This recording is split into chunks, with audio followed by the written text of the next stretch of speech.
भोजपुरी के mega power star, trending star, global star Khesari Lal Yadav ji ने विकलांग वाले लोगों को लेकर एक बहुत बड़ा ऐलान कर दिया है दोस्तों। जी हाँ, आखिर वो कौन सा ऐलान किया है जो पूरी भोजपुरी इंडस्ट्री में हलचल मच गया है। सो वीडियो में अंत तक बने रहे, वीडियो को स्किप ना करें। और अगर चैनल एक्सपोज बिहार को सब्सक्राइब नहीं किए हैं तो चैनल एक्सपोज बिहार को सब्सक्राइब कर लीजिए।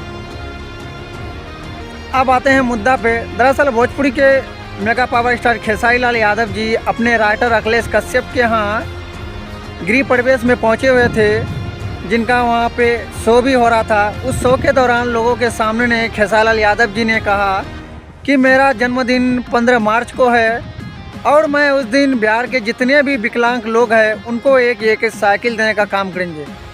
हालांकि वो किस प्रक्रिया में साइकिल देंगे अभी तक खुलासा नहीं हुआ है, लेकिन इतना ज़रूर कहा है कि हम विकलांग लोगों को साइकिल देने का काम करेंगे। और ये सही बात है कि खेसारी लाल यादव एक सुपरस्टार होने के नाते एक अच्छे और सच्चे इंसान भी है, क्योंकि आज से पहले भी वो बहुत ऐसे गरीब लोगों का मदद कर चुके हैं।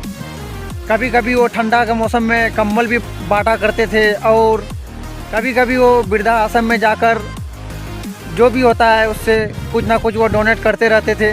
सो इस बार भी उन्होंने वादा किया है कि विकलांग लोगों को एक साइकिल दिया जाए, लेकिन देखते हैं कि ये भी बात उनका सच होता है या फिर कुछ और। अभी तो फ़िलहाल यही अपडेट है। अगर नया कुछ अपडेट आएगा तो ज़रूर आप सबके बीच रखूँगा। Thank you.